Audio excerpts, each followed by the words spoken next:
We are মধ্যবিত্ত family, ঠিক কি না? Yes or no? এটা হ্যাঁ হ্যাঁ করবেন, তাহলে আমার ভালো লাগে। আমরা মধ্যবিত্ত ফ্যামিলি। বাংলা কথা হচ্ছে যে আমাদের কিন্তু আশেপাশে কেউ নেই। তাহলে আমাদের যদি জীবনে একটা সঠিকভাবে কিছু করতে হয়, আমি যে অপরচুনিটিটাকে প্রেজেন্ট করব, দীর্ঘদিন ধরে আমি অপরচুনিটিটাকে স্টাডি করেছি, এর সঙ্গে অনেক কিছু আমি দেখেছি, কিন্তু তারপরে আমি বলবো যে এই অপরচুনিটিটা আমরা আমাদের মতো সাধারণ মধ্যবিত্তের একটা বিরাট বড় অপরচুনিটি, যেটা আমরা সঠিকভাবে যদি কাজে লাগাই তাহলে আমরা জীবনটাকে পরিবর্তন করতে হবে। আমরা কাউকে তেল দিতে হবে না, কাউকে ধরতে হবে না, কাউকে বুঝ দিতে হবে না, কিছু করতে হবে না, শুধু এই অপরচুনিটিকে যদি ভালোবাসি। আচ্ছা বলুন তো, কার ভালো না লাগে বেড়াতে যেতে? ভালো লাগে তো? আতর না, কার কার ভালো লাগে বেড়াতে যেতে? সকলের ভালো লাগে। আচ্ছা, কার ভালো লাগে যে ওয়াইফকে তার ম্যারেজ অ্যানিভার্সারিতে একটা ভালো রেস্টুরেন্টে খাওয়াতে ফ্যামিলি নিয়ে? কার ভালো লাগে? ভালো লাগে তো? সকলের ভালো লাগে। কার না ভালো লাগে তার মেয়ের জন্মদিনে একটা ভালো এখানে সোনার দোকানে আছে, যে সোনার দোকানে গিয়ে একটা গিফট কিনে দিতে? মনে মনে মানসিকভাবে চিন্তা করো, ভালো লাগে না? ভালো লাগে না, কিন্তু আমরা পারি না। এই যে আমি কলকাতা থেকে এলাম, কলকাতা থেকে আমি বাসে আসতে পারতাম, কিন্তু আমি দেখলাম যে বাসে অনেক ঝামেলা এ করা, তো বৃষ্টিপাতটা আছে, আমার বাইক বললো এটা কোনো গাড়ি নিয়ে যাবো, তো অপরচুনিটি ছিল বলে আমি গাড়িটা আনতে পারলাম। তো আজকে যদি আপনার মধ্যে সেই সুযোগটা, সেই অপরচুনিটিটা আপনার থাকে, আচ্ছা কখন পাস, এটা কিন্তু সাধারণত দিস অপরচুনিটি, এই অপরচুনিটিটা আপনাকে কিন্তু সেই সুযোগটা দিতে পারে যদি আপনি ওকে ইনভেস্ট করেন, মানে ভালোবাসেন। সঠিকভাবে যদি আপনি এটাকে উপলব্ধি করেন, দেখেন, তাহলে বুঝতে পারবেন যে এটাই আপনার। কিন্তু আপনার বন্ধু বান্ধব আশেপাশে প্রচুর দিকে আমাদেরকে কিন্তু বিভিন্নভাবে বিভিন্ন দিক থেকে টেনে ধরবে, কিন্তু সেই জায়গাটা দাঁড়িয়ে আপনি যদি অপরচুনিটি থেকে বোঝেন, তাহলে আপনি কি করবেন? এই চারটে জিনিস আপনাকে করতে হবে, যেটা হচ্ছে যে প্রথম যে জিনিসটা সেটা হচ্ছে বিশ্বাস। আপনি যে আজকে এই কলকাতা থেকে এত দূরে এত এই করে আজকে যে প্রেজেন্টেশনটা দিচ্ছি বা এটা বলছি, এটাকে যদি আপনি বিশ্বাস না করেন, নিরানন্দভাবে ধরেন, তাহলে কিন্তু অপরচুনিটিটা কাজে লাগবে। আপনি যে পরীক্ষাই হোক, 18 বছর পাস করলেই হোক, আপনার কাছে টাকা থাকুক চাই না থাকুক, আপনার এডুকেশন থাকুক, আপনার ব্যাকগ্রাউন্ড থাকুক, ব্যাকিং থাকুক, কিছু দরকার নেই, শুধু যদি বিশ্বাস থাকে অন্তরে।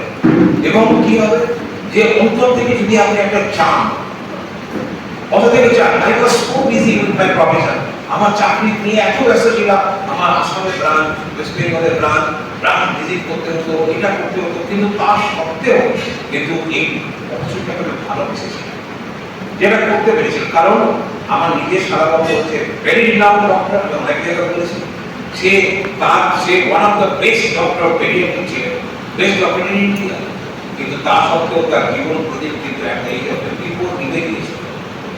আমি দেখেছিলাম যে সিকিউরিটিটা কত প্রয়োজন। তো আজকে যদি আপনার মনে হয় যে আপনি আপনার বিলাভেড পারসন, আপনার প্যারেন্টস, আপনার ওয়াইফ, আপনার বাচ্চা, ফ্যামিলিকে তার একটা সিকিউরিটি ডেভেলপ করবেন, যদি মনে হয়, তাহলে এটাকে আপনাকে বিশ্বাস করতে হবে। যদি মনে হয় যে আমার ব্যাংকে ইনাফ টাকা আছে, তোমার ছেলে বা মেয়েকে যদি বলে দেই গো হ্যাঁ, আর তুমি যেখানে করতে চাও সেখানে আমি পড়াবো, তাহলে এইখানে কিন্তু আপনার সেটা টাকা আছে। আপনার যদি হাতে মনে হয়, এই যে আজকে সকালবেলা এক ভদ্রলোককে দেখা হলো, অনেকদিন পরে একটা মিষ্টি দোকানে দেখা হলো, ভদ্রলোককে করমর্দন করলাম, করে বললাম আরে কেমন আছে, বহুদিন দেখা সাক্ষাৎ নেই, কি ব্যাপার? বললো আমি সকাল 9টার সময় বেরোই, বাড়িতে ঢুকি রাত্রি 11টা। বলি চলে কদিন? 6 দিন। এই রোববার একটু সময় পাই, কারণ টাইম নেই, এখানে টাকা নেই, সিকিউরিটি নেই, টাইম নেই। এই জীবনটা কি সত্যিকারের জীবন? কিন্তু বন্ধু একটা কথা বলবো, আজকে এই যে দেখাবো, যে জিনিসটা বলবো, এই অপরচুনিটিটাকে আপনাকে আমূল পরিবর্তন করে দিতে পারে, আপনার জীবনে একটা বিরাট বদলে দিতে পারে, যদি এটাকে আপনি বিশ্বাস করেন, যদি আপনার মনের মধ্যে কিছু এক্সপেকটেশন থাকে, যদি চাহিদা থাকে মনের মধ্যে যে যে আমি একটা কিছু করতে চাই, আমি এটা করতে চাই। আমি যখন বাড়িতে ফিরতাম আফটার 8 আওয়ার্স থাকি, তখন আমি মিনি বাসে ফিরতাম, তখন থেকে একজন ভদ্রলোক ঠান্ডা করে গাড়ি করছে, আর সবাই তাকে গালাগালি করতো, এই ও গাড়ি এখানে চালাচ্ছে। কিন্তু আমি নিজের মুখে বলতাম সো প্লেসড যে ও এমন একটা কিছু কাজ করেছে যে গাড়ি আমি কবে হলো স্টিয়ারিং করে যাবো। যদি বললে বিশ্বাস করবেন না, সেই অপরচুনিটিটাকে আমি পেয়েছি। তো মনের মধ্যে আপনার একটা চাহিদা থাকতে হবে, বার্নিং নিড থাকতে হবে মনের মধ্যে। আপনি শুধুমাত্র ধরে রয়েছেন, আমি যুক্ত হয়েছেন, সো আপনার বার্নিং নিড, ভেতরে চাহিদা থাকতে হবে, রিয়েলাইজেশন একটা মনে হবে, একটা পরিস্থিতি যে হ্যাঁ আমি গেছি। এই যে সামনে পুজো আসছে, অনেক প্রোগ্রাম করেছে, আপনি হয়তো বাড়িতে কেউ করেছেন বা পাশে যাচ্ছেন, হয়তো কাশ্মীরে যাচ্ছেন, হয়তো দার্জিলিংয়ে যাচ্ছেন বা আরো কোথাও যাচ্ছেন, কিন্তু সেই জায়গাটা গেলে তাকে মনের মধ্যে একটা উপলব্ধি রাখতে হবে ওই জায়গাটা গেছে। কারণ তা নাহলে সেটার জায়গায় আপনি প্লেস কিনবেন কি করে, বিকেল বেলা কোথাও যাবেন প্লেস কিনবেন কি করে। সো ইউ আর রিয়েলাইজিং, আপনার লাইফ রিয়েলাইজ করছে, এই রিয়েলাইজেশনটা এখানে আসতে হবে যে আমি পেয়েছি। সো এইটা যদি আপনার মধ্যে থাকে, তাহলে কিন্তু ঈশ্বরের কৃপায় ল অফ অ্যাট্রাকশন, যেটা অনন্তকাল ধরে বছরের পর বছর কাজ করেছে, এটাও আপনার কাজ করে। তার মানেটা কি হচ্ছে যে আপনাকে you have to travel 90 years ধরে আপনাকে বাঁচতে হবে। আপনার যদি সঠিক ফাউন্ডেশন না থাকে, তাহলে সারা জীবন মাথা গুঁজে কম্প্রোমাইজ করে, এখানে ধার করে ওখানে ধর করে, একে বলে ওকে বলে জীবন চালাবে। কিন্তু এই 30 বছর হচ্ছে রাইট টাইম। এই 30 বছরের মধ্যে যদি আপনি ফাউন্ডেশনটা ডেভেলপ করে নিতে পারেন, তাহলে আপনার আগামী যে 60 বছর আপনার যে জার্নি, সেটা কিন্তু খুব স্মুথ জার্নি। এটা ভাবার চেষ্টা করুন।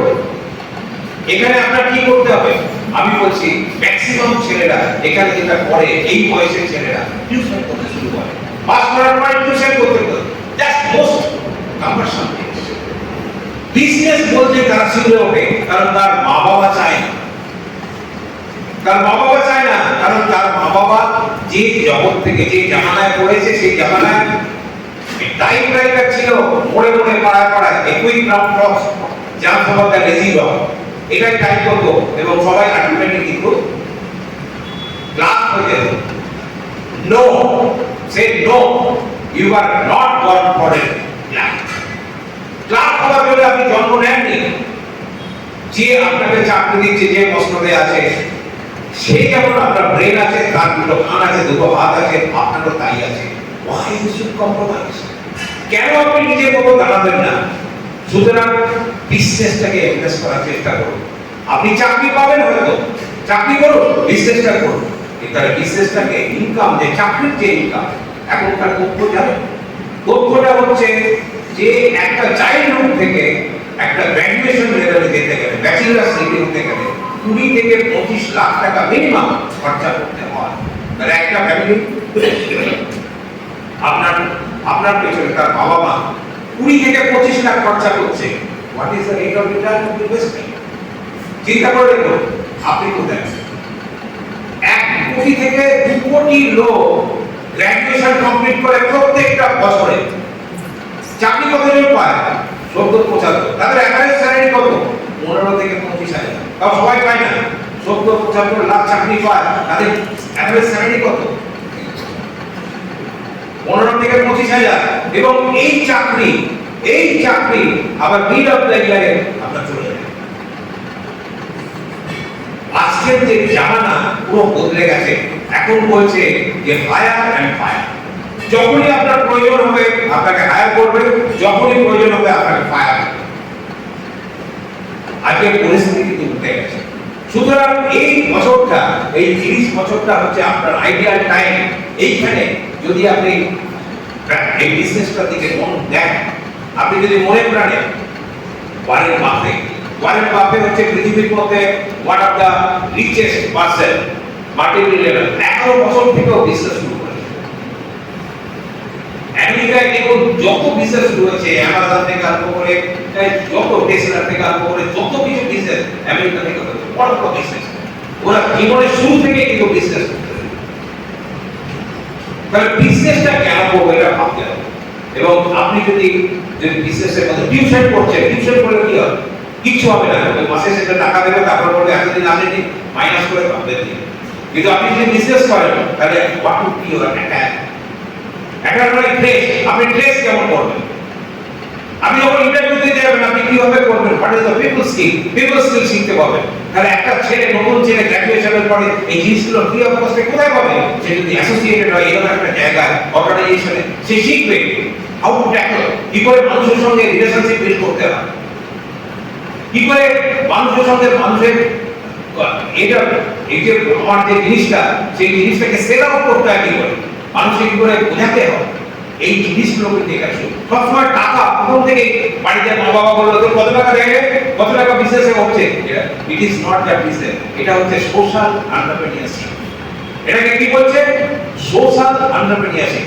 সোশ্যাল এন্টারপ্রেনিউরশিপ কেন না? এখানে শুধু টাকা পাওয়া যায় না, এখানে কি পাওয়া যায়? এখানে সেলফ ডেভেলপমেন্ট হয়, এখানে অ্যাটিটিউড ডেভেলপমেন্ট হয়, এখানে মানুষের সঙ্গে মানুষের রিলেশনশিপ বিল্ড হয়, এখানে টাকাও আসে, কিন্তু যখন আপনার ঘাট শক্ত হয়। সো ডে বাই ডে আপনাকে করতে হবে।